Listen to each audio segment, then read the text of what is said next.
drivers out on the road to see what worked and what didn't work. There was a communication problem between the drivers and the company. This week here, I have been meeting in the mornings with the drivers themselves at Amaral's to discuss the issues that they were having, that some of them did admit that those issues happened 2 weeks ago, but it was never brought forward. So that was definitely a communication breakdown, where if that would have been handled earlier, there might have been some few things that they might have said, hey, bus 4, that's going to be way too many kids for him to pick up, or this. And in the process of that, even though 2 weeks ago the routes were done, at that point in time, there were no buses that had more than 52 students on them.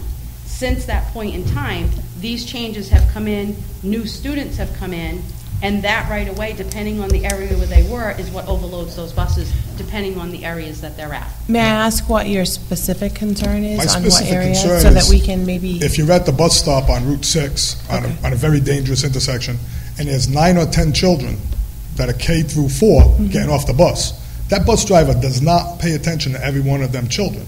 It's impossible for that child to be safe. Which intersection is this? On Washington Street and State Road. Okay. It's not just me in particular. It's a lot of other places that these children are being put in dangerous spots. Right now, the weather's beautiful out. We're not thinking about snowstorms, a car hitting the brakes, losing control, going out of the road. It's just not right. The safety issue is not worth a little bit of money that you're saving. Sidewalks not plowed. Exactly. People actually plow the snow. Where my children are standing, the guy that owns the property, for years he's been plowing the snow right where everybody stands. So now this year, if we get a couple snowstorms, it's going to be all congested there. There's going to be no place for the children to stand safely. I mean, what it comes down to is somebody actually needs to visually go out, and all of these stops that were eliminated by going into a street that was not a development, that was not anything that you're classifying any of this stuff as. It could have been simple where you could have classified taking 2 stops and combining them on that street, instead of putting all of them kids from that whole neighborhood to go down there half a mile away. It's a half a mile from my house to the bottom of the street. I've driven it.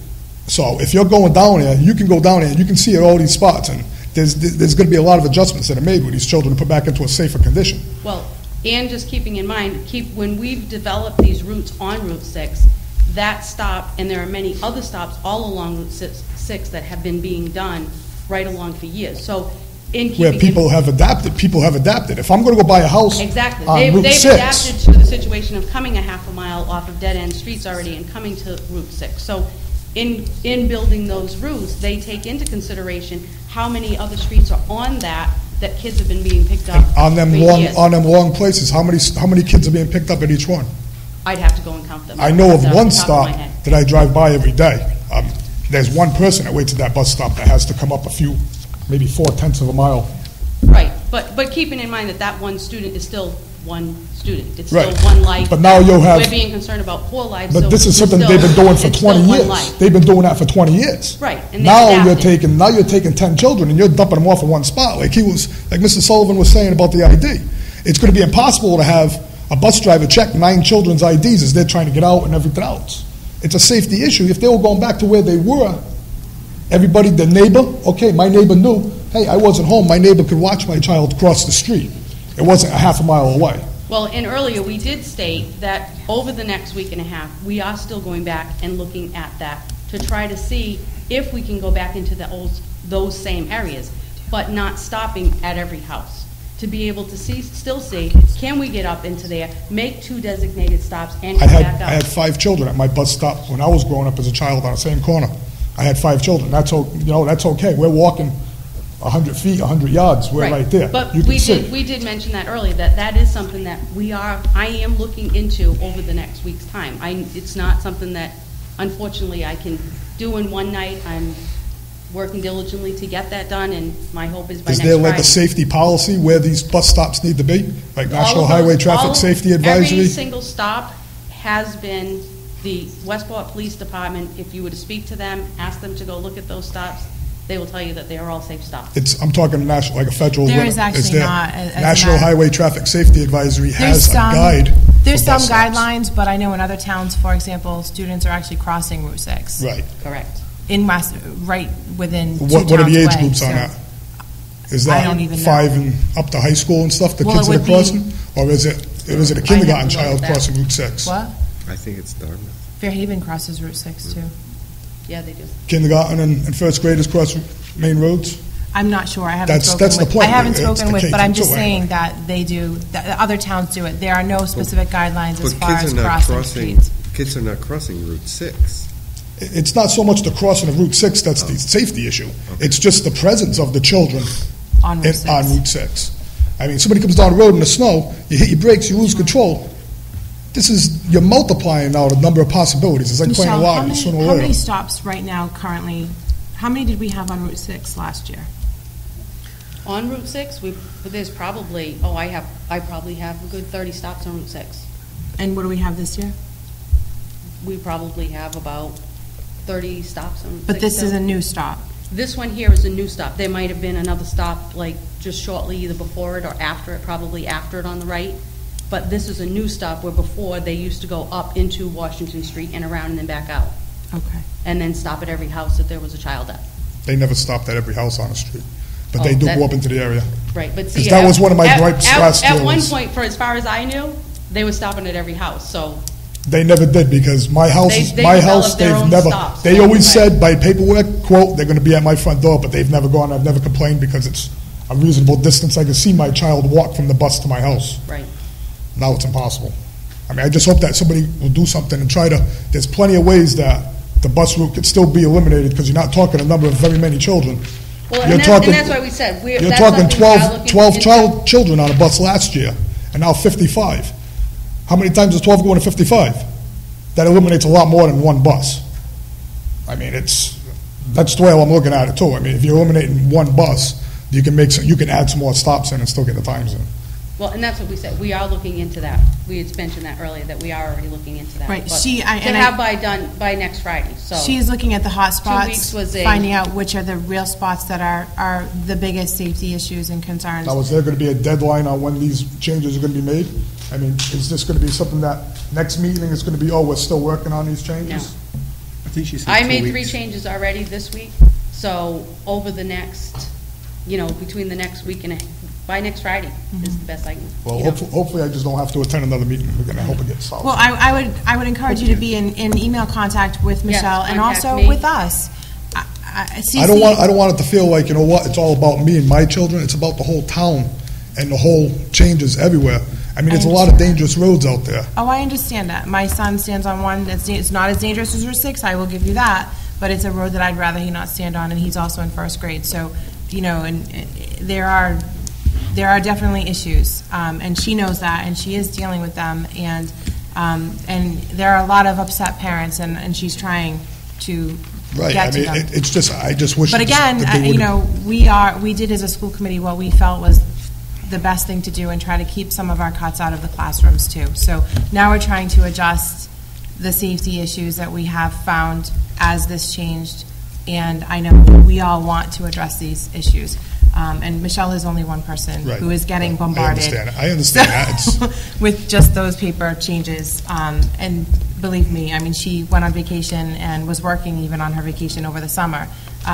So, she didn't really get that even. So I encourage you to keep in contact with her. Just drop me an email. Keep in contact with us. You can CC the school committee, sc@westportschools.org, on whatever you send her if you feel you need to do that, Right, just to make keep us sure up. that- And Dr. Colley also, you can CC him also. All right. Thank you. Thanks, Jeff. Yes. Say who you are. My name's Tim Bolger, and I have a third grader who rides the same bus. And after the first day, when he got home at 4:30, I decided to follow the bus from the school to see where it was going. And I had to call my wife to have her look up the bus route, because he was going down Davis Road, where there's another bus that goes down Davis Road. He's going down Old Bedford Road, the same thing.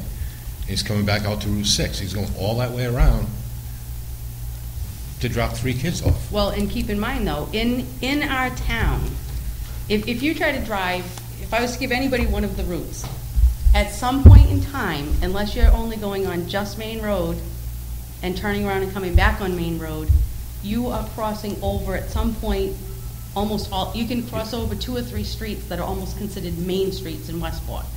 So on Old Bedford Road he has to go through State Road or Highland Ave in order to get back to this side of the highway, or to get to Briggs Road, or to get over towards Osborne Street, that area there. So he is doing right side pickup only on Old Bedford Road because of the width of the road over there. So they're doing right side pickup only and crossing back through to cross over on some of the streets. So like they are trying to cover some of the area. They're on the road for 50 minutes, but they're trying to cover more area to put more students on instead of having a bus with 20 students. So There was some they stops he are drove by covering it. twice for the same Right. route. But that's, again, some of the issue that happened when the bus company was giving the drivers their routes.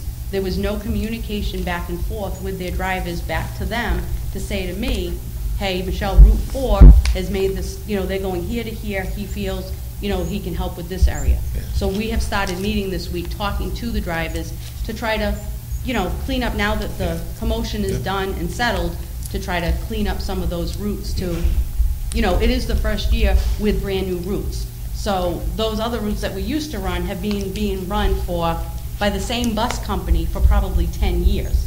So to come all of a sudden, new bus company, new routes, and half new drivers, it is a transition in between. So it is something we With the have worked on. the high school buses in the morning, and the middle school, they're starting the routes late. They are, because we had to So start. my son's been late to school every day, Which bus are you on? 12. 12. Right, Every which day he's 12, been late. 12 we found out this morning, he was double backpack. He was back driving all the way back to Route 6 for an area that wasn't even his. Yeah, But- he's, one day I found him going down Route 6, Then near he went all the way Mid-City, back again. pulled in the right lane, pulled a U-turn and came back. The next day, he got on 88, went down Briggs Road and came back that way. Yeah. I I just followed think him there's a on lot of Friday yeah. because he was telling them that he wasn't being done with his route till 4:20. There's a lot of I followed safety him at issues, 4 o'clock, too, but- he was done with his route. I just think it could be, if we just put everything back the way it used to be. I know there were teachers that retired, and there should be savings there when hiring new teachers. How much was that savings? With the older teachers that retired, that have been here a while, now we have new teachers. We had some savings. I So- was going to hold that. That was I just the think part you wanted that to jump on. between that and other savings, that we should get everything back the way it was. May I ask, have you been in contact up till today? My wife is. His wife has. Okay, so you're That's why not, she went driving behind the bus. okay. I have Yeah. video I've- too, if you want to see it. Yeah, no, I've driven behind it. Yeah. I am on the road. I'm It on was- the road. On the road, I am you doing the mean? routes.